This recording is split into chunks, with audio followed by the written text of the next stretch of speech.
Welcome back, everybody. Please take your seats and if you can silence your cell phones. We have our morning panelists up here to continue the discussion that we started in the morning. We learned some really interesting things about nuclear and beyond, and so wanted to give opportunity to kind of eke out a little more and offer an opportunity for the audience, both here in person at the Baruch Performing Arts Center and those online joining us from around the world to ask us questions. So just to get started, my name is Isuru Seneviratne. I'm from Nuclear, New York. So we are super excited to co-host this event and get this amazing group of panelists to join us. So just wanted to reintroduce you all for folk who are joining us online. So we have Osama Baig from Ontario, and we have Dinara Ermakova from California, and we have Veeshesh Sunassy from Ontario as well, and then we have Emily from Idaho. Yes. So and the way that we are thinking about doing this is I'll ask a few questions that I've prepared for you guys because I'm really interested to learn, kind of explore what you just talked about, and then we'll open it up to questions from the audience. So again, thank you so much. Maybe I'll start with you, Veeshesh. So you talked about the youth kind of getting involved in this nuclear advocacy. You've been to COP, I believe, previously. So how can organizations such as yours, such as NAYGN, kind of play a role in helping kind of change this narrative of nuclear or bring this into the conversation, advance the conversation? For sure. I'm really glad to be representing NAYGN and Nuclear for Climate today, and also glad we have two other Nuclear for Climate delivery team members in Dinara and Osama with us today. So, okay, youth, I think, plays a key part in terms of climate change. 2 days ago, during the UN General Assembly, the UN Secretary General, Antonio, said something that resonated very, very well with me, and that stuck in my mind, which I want to repeat here. So there's two things he said.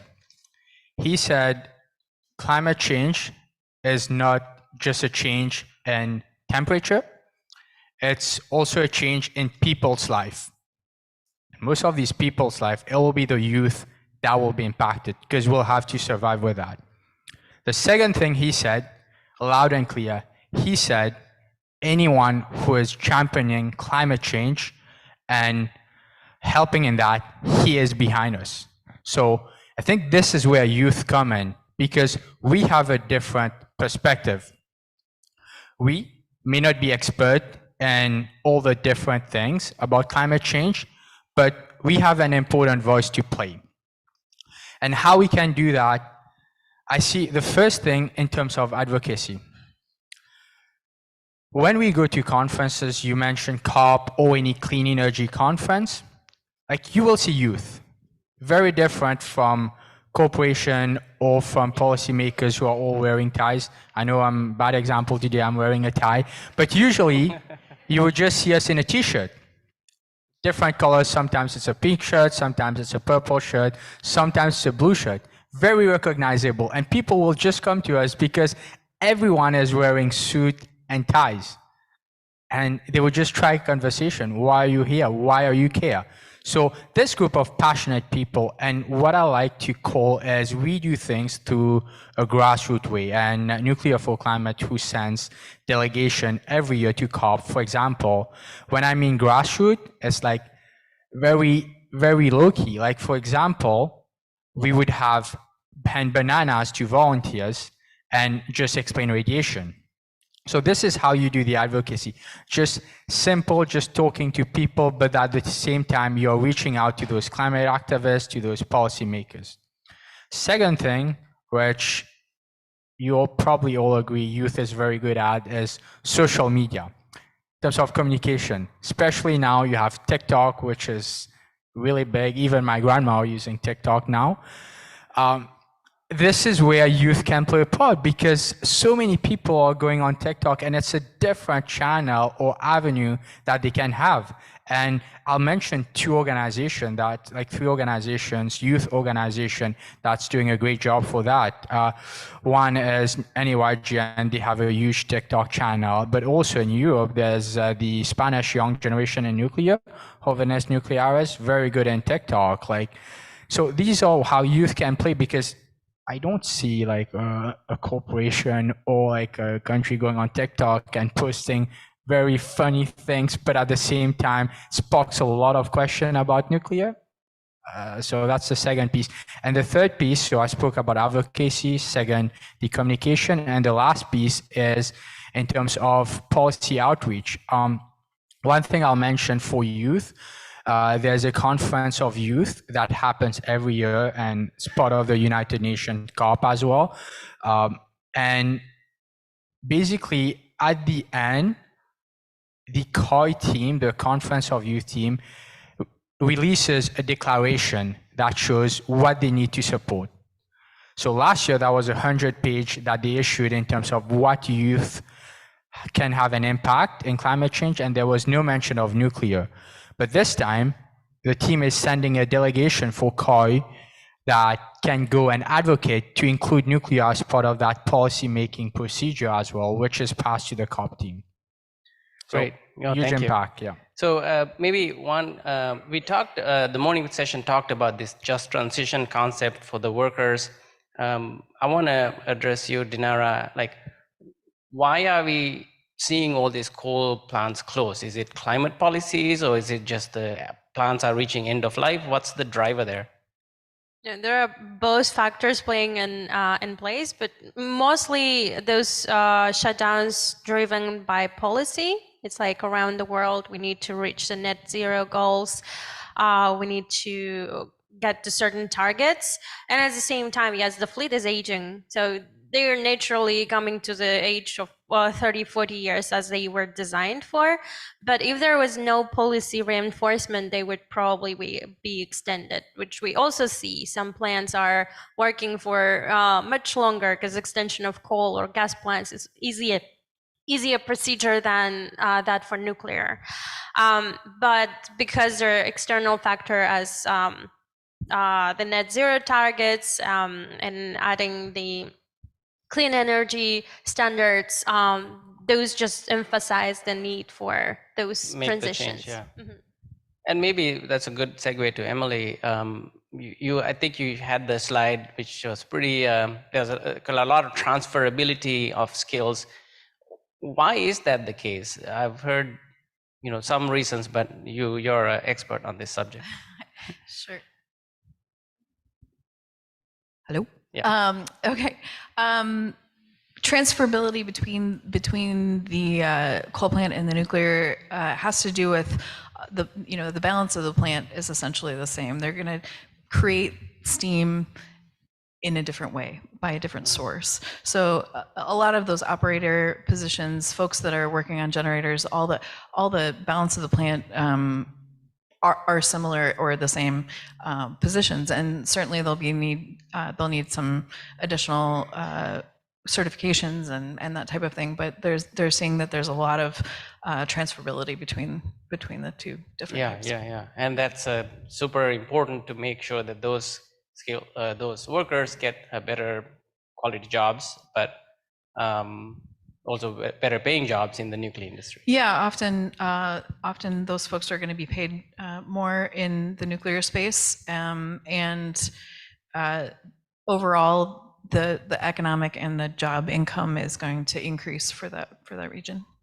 And maybe this is a good segue to you, Osama. I mean, you're working in the nuclear industry. What could you tell us about the kind of safety culture, practices, processes? Why is nuclear such a safe working environment, both for the workers and for the community at large? Yeah, it's a good question. Yeah, the nuclear industry is one of the safest industries in the world. And I'm not saying that because I work there.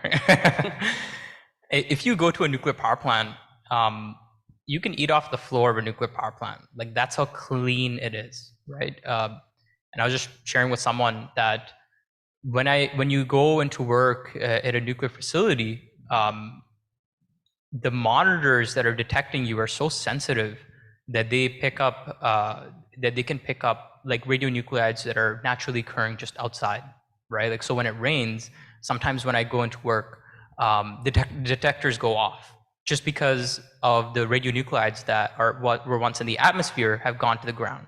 And so we have to scan in and scan out every time we go into a nuclear plant. All the workers have bioassays, meaning there's samples that are collected from each of the workers to make sure that there is no increase in radioactivity. One of my colleagues, I'll give an example, worked at the nuclear facility, Pickering Nuclear Power Plant, for over 20 years. And the amount of dose that they got, because our dose is registered nationally in a register, and it's connected to your SIN number, that dose was less than one flight from Toronto to London. She got more dose from one flight from Toronto to London than spending a whole career at a nuclear facility. So that just goes to show the safety levels in terms of radiological safety. But then there's other aspects of safety as well, the safety culture, you have the conventional safety protocols that are at nuclear facilities. But I would say I'm more safe at a nuclear power plant working there than at home, because when you work at a nuclear facility, you realize how many hazards are actually out there in real life. So yeah. So that's why you go for safety. No, we've heard that in when earthquakes happen, some nuclear plants, people come to that plant because that's the most secure, the most with the ability to withstand different levels of Richter scale of earth movage. But yeah, we can add on the performance assessment that every single plant has to go through when they apply for license. We have to account for events that hypothetically probably will never happen, like volcano eruption with a probability of 10 to minus 8, whatever that will mean to you. But the chance of that happening probably 0, but we have to account for all these scenarios in case if there's any external event, and we have to make sure that the new constructed nuclear plant will withstand, and there will be no release that will harm the environment. And I don't think that's well communicated to public, the level of regulations that nuclear industry has to work around to build anything. And yes, complaints about how long it takes, how much it costs, they're valid, but most of the time it's related to regulatory standards that are increasing because of people not understanding that it's already safe enough, and they try to take their energy and make it even harder for industry to build anything. So I think that's one of the reasons I think nuclear is safe, is that we have to go through this more and more stringent requirements with every new power plant built, which is not true to any other industry. Compared to any other energy industry, there are no end of life cycle procedures, like waste management is not well included into the price right now, and at some point we will have to pay for waste streams for other energy sources. And at the same time, an environmental impact, the whole holistic understanding of the environmental impact of like coal. Right now we only account for CO2 emissions, but there are also particulate matters. There are also the coal ash that's being stored next to the coal power plants, and there are several hazards that happen because the ponds with coal flash got flooded. all the toxic components got released into environment, and people got affected, because it's really, you get open landfill full of highly dense heavy metals, toxic components sitting next to the community or city. Also, one quick comment, which I think maybe we don't stress enough. I think the confidence that people get from nuclear, and also for us advocates to go and talk to different people, that confidence we got is due to the great work that nuclear operators and all the support staff are doing. They keep the plants running reliably, safely. So a lot of thanks have to go to them, because they are very professional, they are on top, and that gives the public confidence that nuclear, they know it's clean, but it's also safe. And then for us, it's easier for even us to go and advocate on behalf of nuclear energy. So that's a thing that we should really think about, like these people that work in a plant, and even the support staff that support all these panel operators. And maybe this is a good way to think about our title of our event here is how the world is rekindling its love for nuclear energy. So what do you see are the main drivers? So what do you think our government's doing to advance that message? It's a great question. A lot is happening. If you follow the nuclear news, there's a lot of happening. And one thing that I didn't see before, even though I'm just 6 years into the nuclear industry, is all these partnership and cooperation between those countries. I'll mention just a couple of them, but that gives me confidence again in the future as a youth. Yeah, 2 days ago, or it was yesterday, Romania and Canada announced a partnership deal to have 2 nuclear reactors constructed in Romania. 2 months ago, France and India had a partnership about new SMRs. We've also seen UAE and Poland through ENEC doing partnership to advance nuclear reactors in Poland and decarbonize those the electricity and energy sector. I think this is great, because that gives the public and the global world confidence that all these countries are collaborating, because it's a global challenge. Now, it's not just one country, it's a global challenge. And the second thing, like for these countries, I think they need to be very clear on the onset what they need to decarbonize that energy industry, and how they can do that is right through by communicating that and having that in their national plans for decarbonization, what we call national determined contribution, or long-term strategies that each country has to submit to the United Nations every time. Be clear on that we need nuclear to be part of that mix, and again, to complement that high penetration of wind and solar. For example, we've seen France has it in their national determined contribution, Canada, India, and for Poland, they are, for example, country that is thinking about decarbonizing, or even UAE, which is keep adding on nuclear in the mix. They have it in their plan. Other countries have to do the same and be clear and give that clear message to the public what their plan is about, and just not mess around with tentative plans. Anything from the US side? I mean, I know you guys are getting out, and you are getting calls from these coal communities saying, help us. But what do you think the government here is doing to advocate for nuclear, or what's the role there? Yeah, we certainly are getting a lot of calls from states. I think we've spoken to 40 of the states this year who either want additional information about nuclear in general, or have questions about what policies they're working on and how that might include nuclear. Certainly there are a lot of tax incentives and other incentives around how communities might transition from fossil to a cleaner energy that folks can tap into.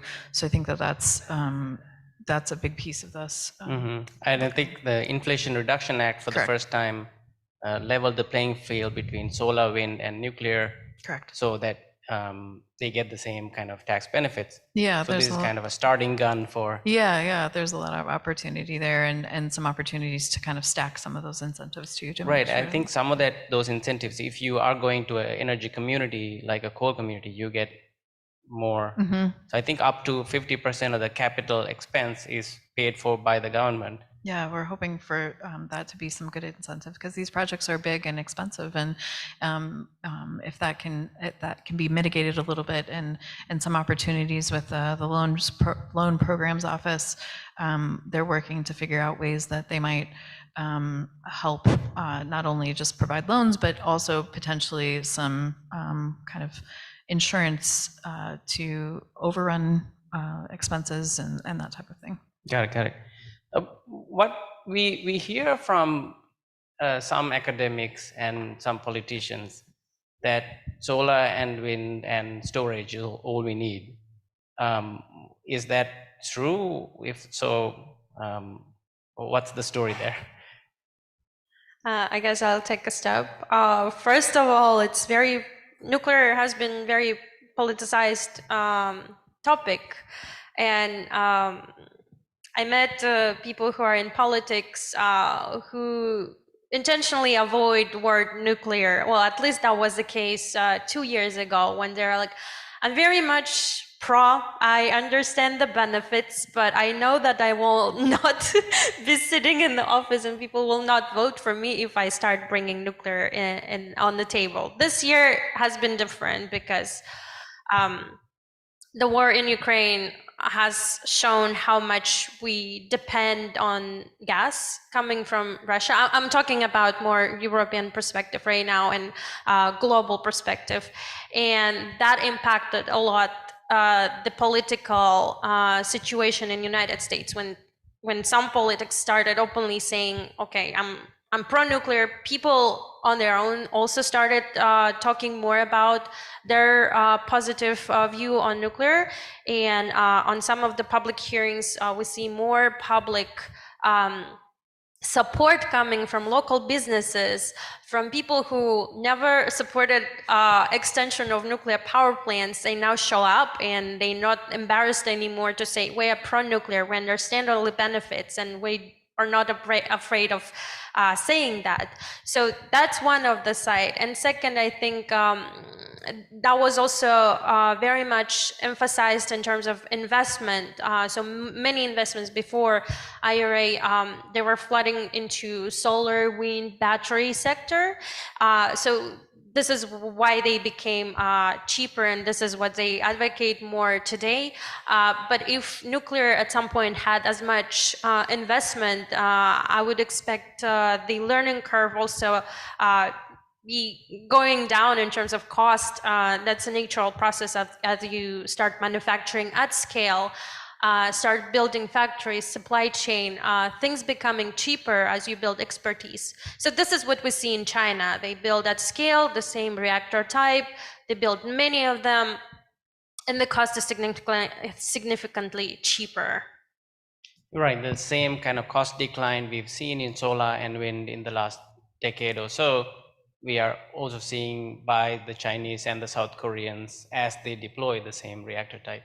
And Isuru, just a quick thing, like for those politicians or people who are saying we only need wind and solar, the best thing is to send them the electricity map and they'll see for themselves, right? Like countries that have high wind and solar, what's happening on those days that you don't have the wind and solar, and just look at the electricity prices, which in Europe, some countries have over 100 euros per megawatt in terms of their electricity price. I think that they might be convinced after seeing that. Yeah, I don't know if anybody wants to take a stab at what's happened with the kind of German energy vendor project, which was predicated on this 100% renewables only kind of model. I don't know if any of you guys want to say anything about what's happened there. Yeah, sure. Yeah. So I was talking to, this morning about what happens when you have high integration of wind and solar, which is great. But you also need to have flexible capacity when these are not there. And right now, what's taken care of when you don't have the wind and solar in two ways: short term, in terms of minutes or hours, or in terms of days. These shortfall in your renewable generation are coming from coal plants. So it's negating it, right? That's why this is where nuclear can have a part of that. So it's important, yeah, ramp up that renewable generation capacity, but in terms of your flexible capacity to take care of that shortfall, this should be clean as well, because this shouldn't be missed. It's good to be, it's important, we should go towards clean, but your grid have to be stable and resilient as well. So pick a source where there's hydro or nuclear, if that could be the answer. So this is what Germany was missing when they ramp up, but taking care of that flexible capacity that they need. That was missed. I will add to that. So Energiewende was built with assumption that Germany will have access to cheap gas. So last year, this access to gas had to be cut. And this is where we started seeing, well, the program doesn't work. First of all, Germany is not the sunniest country in the world. It's a northern country, so relying on solar and wind is not wise. But building the grid where you have supply of the base load coming from any other sources of energy, such as gas, coal, or nuclear, that would make the system work. But when you see that the cost of gas, well, price of gas is not stable anymore, the system starts collapsing. This is where Germany started seeking for their coal reserves, and now what's happening, they're removing their aging wind fleet and start digging coal underneath those wind turbines. This is not funny anymore because we see the impact. It's not well thought strategy about their energy grid. It's not resilient. So now Germany became one of the examples of countries that had it all. They had resources, they had needed expertise, but they chose decisions that were driven by politics, and they're not good for the society. So we want to open it up to the audience. If you want to ask a question, please raise your hand and my colleague will run to you with the mic.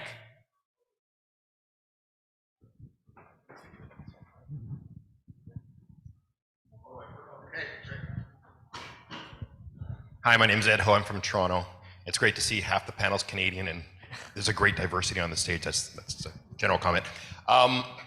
It's funny, we came to the topic of, I'm calling it climate dissonance, where the nuclear energy people are fighting with the renewable energy people, and there's a constant, we call it dissonance between those sectors. And when we get down to the decarbonization of the whole grid, we're all going the same direction. And why do you think we keep getting in the same room and fighting about, everything we agree on? It's sort of like, how do you resolve that? Yeah, I think we are seeing a bit of a change in the narrative, right? We're seeing those groups that were ventured, hardcore renewables on one side, and then folks that are, I like to consider the nuke bros, right? Nuclear can solve everything, and really, really converging, right? Both sides of the coin are saying that, hey, listen, the renewable people that are traditionally supporting renewables only solutions are saying that, hey, listen, nuclear energy does have some incredible potential. And the traditionally nuke bros, and they're also opening up their minds to say that, hey, listen, it's not a one and all solution. We need to all be on the table, right? And I think when it comes to nuclear energy, there's a perception out there historically that it's unnatural, right? It's not natural. It's not like the wind or like like solar, it's something that's artificial, right? And one example that I'd love to share is that of the natural nuclear reactors that were found in Gabon, right, in West Africa. So there, for a lot of folks that don't know, there were natural nuclear reactors that operated in West Africa, and they found these. Obviously, they weren't like our power reactors. They're simply reservoirs that were filled with water, and they had uranium. And so every time water came into this reservoir, the fission reaction would start. And so scientists, they found that a lot of the waste products that were produced, within 2 billion years, they only traveled a few centimeters and didn't contaminate the environment, right? So I think even going to natural analogies like that of the reactor is called Oklo, you can look it up, goes to show that the uranium that we mine from the earth, we use it in our power reactors and we safely dispose of it. It's definitely a part of the natural life cycle, right? Even like the waste disposal methods that are used are based off that of Mother Nature, right? Like the clay buffers and the analysis that is done. So I think in terms of nuclear energy, there's, that story hasn't always been there in the forefront. And now these stories are being shared through social media, through young advocates. I believe that we're coming to the same table and saying, hey, listen, we need to be pragmatic. Yeah. Veeshesh? What I'll add to that, because this is a very good question, and this is what can determine the future of nuclear as well, is how can we work together with a renewable group? And that's why in terms of Nuclear for Climate organization, our youth movement, one of the key messages is clean energy for all and together is better. When we go to advocate at the United Nations Climate Change Conference, we're just not saying we need nuclear. We need nuclear with wind, with solar, and we are clear on that message. I know this year, Women in Nuclear and Women in Renewable Energy had a memorandum of understanding that was signed for collaboration and cooperation. This is great. I've, at least on my 5-6 years in the industry, I've never seen that sort of collaboration. So this is great. And this is where, as Nuclear for Climate as well, we go to these clean energy conference. And even in our panel and webinars we do, we want to have not just nuclear people speaking to nuclear people. We want to have a diverse panel, not in terms of just location, gender, but also in terms of these clean energy, which means having speakers from the solar industry, from from the Sustainable Development Goal 7, or from different parts of the world that can give that renewable generation perspective as well, and how nuclear can help, and also renewable generation can help nuclear. Great. And let's get more questions. Wow, we got lots, so. Yeah, I'm Len Rodbert with Nuclear New York. Dinara's and Emily's talks especially raised the question of what's the criteria for where you can put a nuclear plant? I wish you would talk about that, because I think the issue of the fact that new nuclear plants don't need to be near sources of water isn't very well understood, and it changes the whole picture of where nuclear plants can be thought of as being placed. You're talking about Arizona. Let's hear a little about that. Sure. Certainly, there are requirements around what that looks like, and those are changing, certainly. There are, I mentioned the EPRI guide for assessment that we looked at the type of facility and the type of land that would need to match those requirements. And so that's kind of a starting space for a community that might be interested. They could work through that guide. That's publicly available information. Certainly there are requirements that folks are going to have to meet that may be different than, say, a coal-fired plant. We're finding that often a lot of those requirements kind of dovetail and are going to match up in a good way in some of those communities. There could be issues with remediation from the coal ash or that type of thing in specific locations. So it's really a case by case basis. And your discussion around water, that's certainly in the West a very big issue. Water resources are scarce, and some of these new technologies have the opportunity to be air-cooled versus water-cooled, so that there are a lot of opportunities there and things that folks are looking at. I would add to that the main requirement is, I guess, communities' consent to have nuclear technology, because this is where we have a lot of misunderstanding, that communities don't volunteer or they expect someone to come to their communities.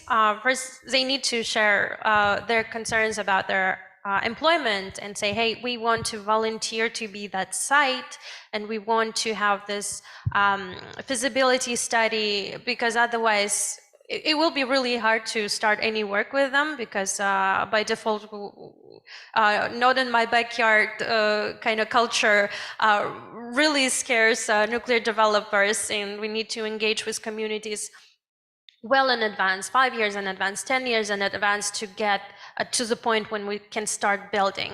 So with that in mind, I would like to encourage communities to step up and say, hey, we understand that in 10 years we don't have any future work opportunities, and we would like to be considered for this transition and be the site for those studies, feasibility studies. Great. So we got lots of questions, and I would ask the panelists to keep it brief so that we can get to many of them as possible, but also be aware that we are all available and we want to continue this conversation. So check out our websites and contact us. We'll be with you throughout the day. So, sir. Hi. Hi, I'm Denise. So this event is called Nuclear Power, and we're talking about nuclear power. And so under nuclear power, there's fusion and there's fission. There's two main reactions, just like under chemical power, chemical energy, there's wind, solar, fossil fuels, oil, and gas.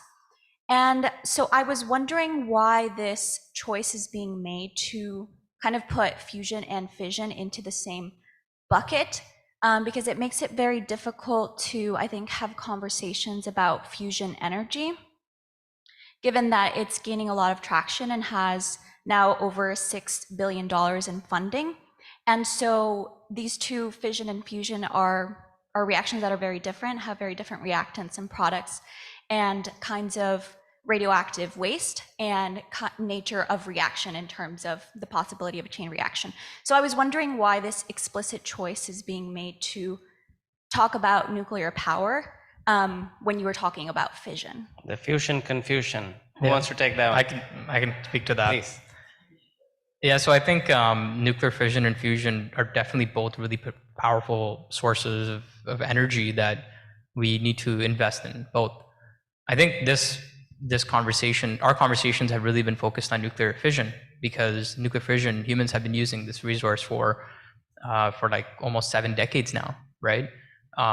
And nuclear fusion, big fan of nuclear fusion, by the way.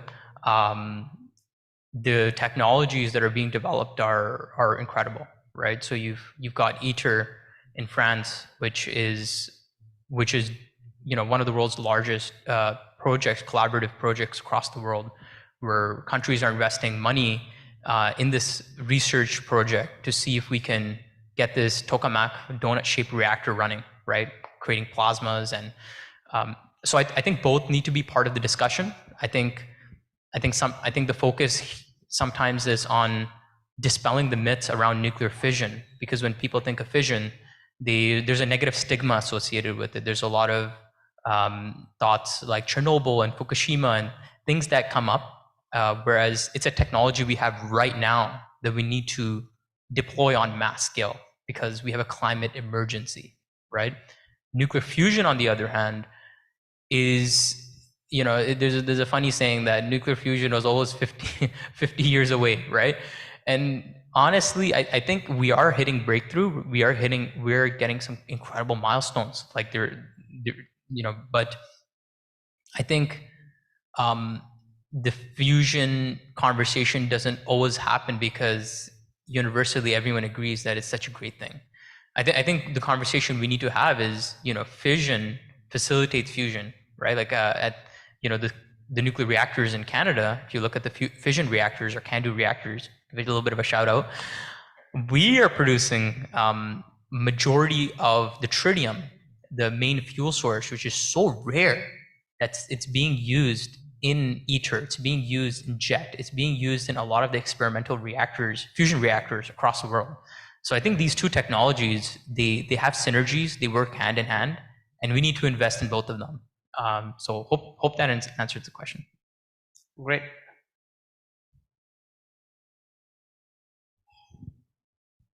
Thank you, that was really helpful. Thank you to all the panelists, really interesting conversation. My question is mostly geared towards the coal to nuclear discussion. And interestingly enough, as you raised it, the TerraPower Natrium was actually going to site itself on whether it's the coal mine or the coal plant, and they essentially decided to be, I think, roughly like 5 miles away because of the radiation of the coal. So it's just so ironic. But has a lot of those conversations with the coal communities been about on-site replacement or nearby replacement to be able to use some of the different infrastructure, because it's obviously not a one-for-one. But the second question is related to that one-for-one. A lot of the reactors being commercialized are microreactors, small modular reactors, and a lot of these coal plants, as we saw in Dinara's presentation, are mostly in the 600 to 900, if not more. So are these coal communities thinking about one-to-one replacements in terms of power output or increase in power output? And how does that relate to the concepts being developed that are typically smaller than those outputs? I'll take a shot at that. Certainly, a lot of folks are thinking about adjacent to. I think they're finding that if they're going to build a brand new facility, they might not necessarily want to tie into an older facility. But the value there is the infrastructure and the things like transmission lines and water resources and all those things that are already in that space, potentially rail lines into the space. So there's a lot of research being done to talk about whether a brownfield or greenfield site, but it's to be seen in many places. But like you said, in Kemmerer, Wyoming, they are going to be adjacent to. And I guess sorry, can you repeat that, just that little last piece of the second question? Did I? Yeah, so I'll try to speak as loud as possible. Yeah. But in essence, a lot of the reactors being developed are SMR. Oh yeah, right. Sorry, capacity one for size. Sorry, I just blanked there for a second. Yeah, a lot of folks are looking to match size for what they are, and potentially grow the amount of wattage that they're putting out. Some folks are also thinking about, beyond putting electrons on the grid, are also thinking about process heat and how they might support. In Kentucky, they're looking at the potential for producing that heat into nearby steel production facilities, gypsum, chemical. So they're thinking about things a little differently, and how they might, some of these folks are thinking about that modular piece where they might need to ramp up over time too, starting with a smaller number and ramping up to a larger amount of wattage. Great. Yeah, I guess I add to that because there are a lot of considerations why coal to nuclear is so attractive for nuclear developers. Is that also, in the ideal case, we want to use the existing assets of coal or gas plant, like turbine, and then the whole administrative section. So once we probably come up with the idea how to standardize the remediation procedures for ash ponds and area around the coal, like remediate all the pollution that already happened, and who's going to pay for that, because of course nobody budgeted for that and someone eventually has to cover those costs. I think this is when we can start thinking about like direct replacement of coal burning section to nuclear, because ideally that will save so much on the cost of those assets that could be reused. Yeah, I think somebody already mentioned nuclear is the only energy industry that actually provisions to take care of all its waste streams. So that's a really kind of, what about the waste? We're going to have a panel on that later, but it's actually the one that actually takes care of its waste more than anybody else. So go ahead. Kind of a follow-on question for Emily. Emily, in terms of the recent IRA passage, I know there's an element around production tax credits for hydrogen from nuclear, which I'm kind of interested in whether or not you're going to see, you're going to try to avail yourself of. But before we look at that, one question I have is, why not just add scrubbers to existing coal plants that are not scheduled to retire and pull CO2 out of the atmosphere where it's being spewed into it, given that we've got, we only have 400 gigatons, scientists say, before we go above 1.5 degrees Celsius globally. Why not just start scrubbing it at existing coal plants now? I think that is the case in some places. I think that is the thought of, finding that in between space of what are we going to do before reactors are online. And so I think that is being considered.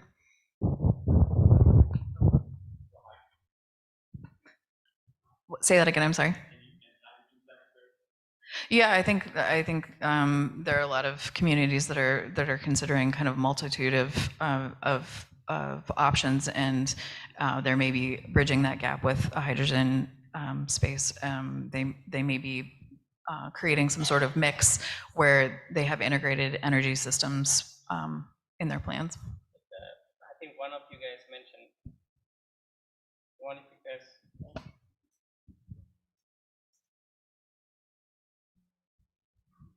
The mic doesn't know what to collaborate, right? I think one of you mentioned the kind of, some of these coal assets are reaching the end of their life. So you can extend it and put a scrubber, or you can kind of repower it with the nuclear, and that's kind of cleaner in general. So that might be one of the reasons.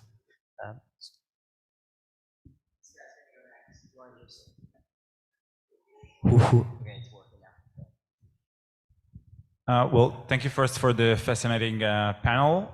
And my name is Nir Schwartz. I'm from Tel Aviv University. And I want to ask that there is no doubt regarding the potential of the nuclear energy to reduce the global carbon footprint.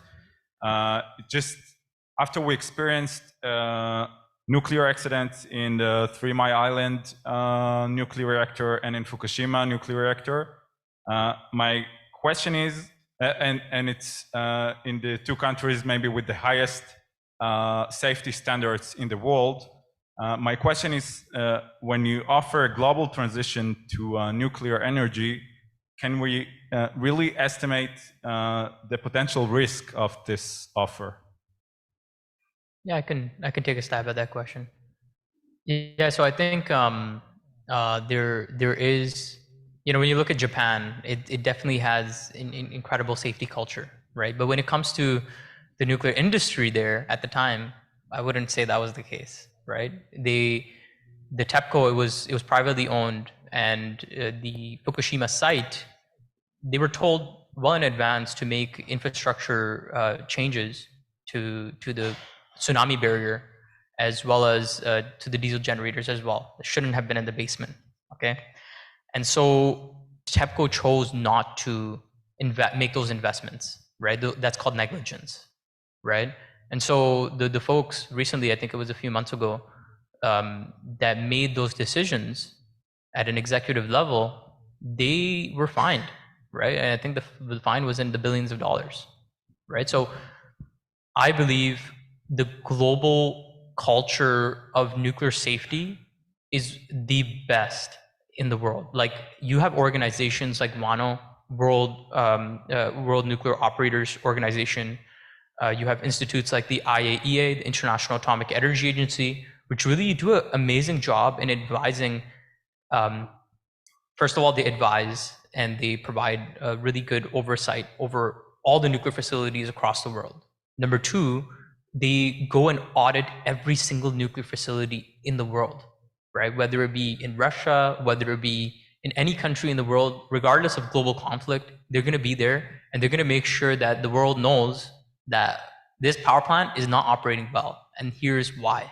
So I think there's a lot of infrastructure, there's a lot of frameworks, there's a lot of global entities right now in the world that do a really good job in maintaining the status quo, right? So I think, Chernobyl is another good example of, the Soviet Union and strange things happening, and these regulatory entities not necessarily existing at the time, so I think a lot has changed. After Fukushima happened, every single nuclear power plant in the world made changes or improvements to how they operate. The global community, the nuclear community, is really well connected.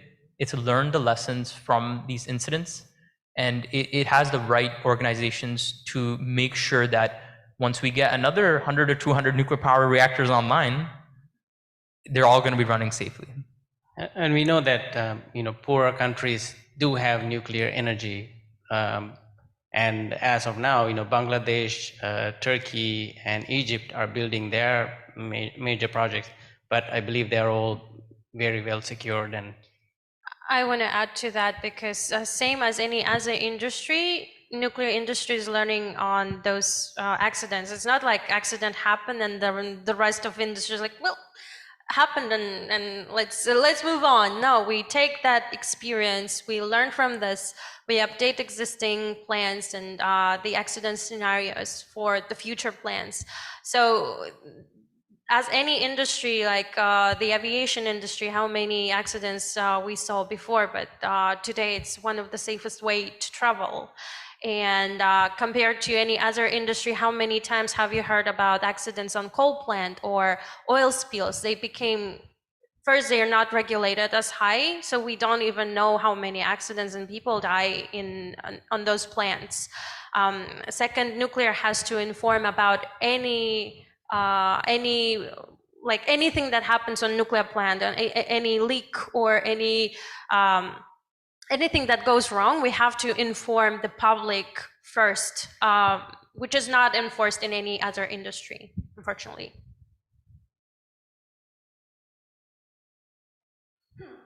Hi, I'm Rebecca.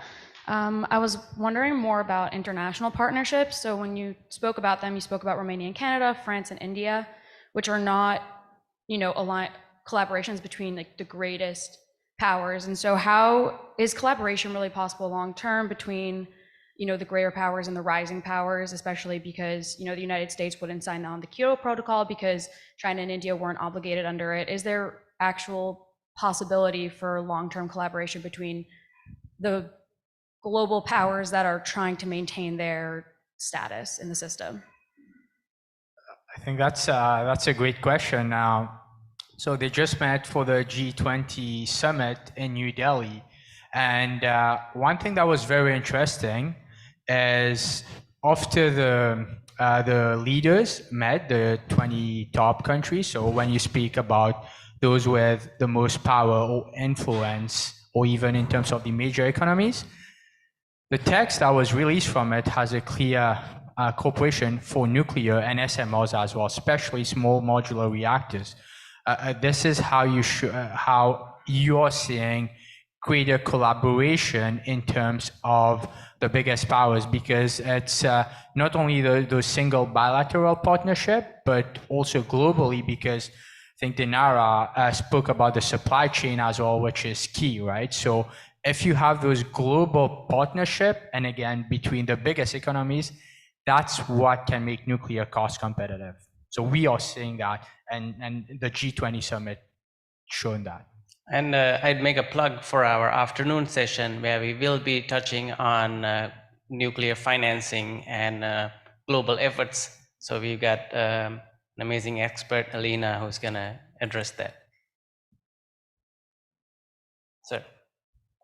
Yeah, I'd like to return to the first question. How about the dissidence between the hard renewables and the nuclear group getting together? I think there's an element within the hard renewable group that is looking at social change as part of the climate agenda. And essentially what nuclear does is throw cold water in that whole agenda that we need to stop eating meat, we need to eat bugs, that kind of stuff. So I thought maybe you could respond to that dissonance and how you could just call out that side of the hard renewable agenda, that the hard change is not necessary. Yeah, that's a good question. I think societal. I think there's, when you look at the extreme greens, maybe I'll call them, there's a perception that we need to go to the good old days, go back to the good old days, and basically survive without electricity and cook all of our food on flame, right? So I think there's a perception that this is good for the environment, right? And I think what you pointed out is that there needs to be some pragmatism, that using more electricity is directly correlated with higher quality of life, right? Higher quality of life means taking a hot shower, which I enjoyed today, right, in the morning, or drinking some warm coffee, right? And I think even eating better food comes with more resources, right? Like water, fresh water, right?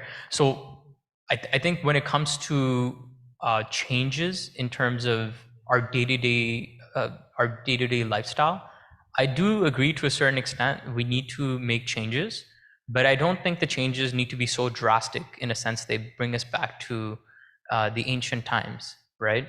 I believe the perspective that we need to look at things from is, like, let's look at Africa. Let's look at these developing nations, which are billions of people in the world are right now, at the moment, still using coal and other dung and many other sources of fuel for cooking food. Like, when they cook that food, they're inhaling those emissions. It's harming them. It's harming their families. They're in the homes that are being cooked. It's polluting the environment. Let's look at some of those analogies, and let's want the quality of life that we have, that we enjoy in the West, for the whole world, right? So that's, I think, we need a little bit of a shift in narrative, and we need to look at us as having that privilege in the West and wanting that for the entire planet. Yeah, that's beautiful. I mean, one of the stats that was sobering to me was there's 3 billion people on the planet who consume less electricity than my fridge. So think about, the microwave and the TV and my cell phone and computers, all that is substantially more, and transportation and everything else. We want all that to be electrified, etc. So any kind of final thoughts on that subject, or we can call it a day for now? Yeah, I will add to that discrepancy of how we see the world here in the Western world, because I'm coming from developing world, and in Kazakhstan we still use coal for power, like for heating the house. And I think this is where, like, the major voices, the strongest voices coming from Western world, emphasizing that we need to use less, we want to eat less, but the majority of population lives below those means. They don't have access to clean water, to electricity. And I think this is something that we need to understand when all those big decisions are made. It's not limiting the countries that already limited in so many ways. They don't have access to funding to make all this different diverse energy sources, to have those energy sources. They not transitioning, they're developing their grid from zero. So, and there is no solution that fits for everyone. And this is where I can say that nuclear may be not needed for many countries which have a very small population. They don't produce, like, they don't want to manufacture anything, and maybe this renewable portfolio will be enough. But for countries with big population increase, with big potential for growing production, they need to work around those diversity. And this is, as I said, they building the grid from scratch, so it's different than transitioning. It's just choosing something that will reliably work 24/7, powering schools, medical system, and houses. So that's a little bit different. Yeah, so this is this amazing conversations that we're having. So apologies to everybody who wanted to ask questions, but all of our panelists and our afternoon session folk are going to be here throughout the day. Please, we want to continue this conversation. For the folks who are online, so we will reconvene at 1:15, 1:20. Is that right, Matt?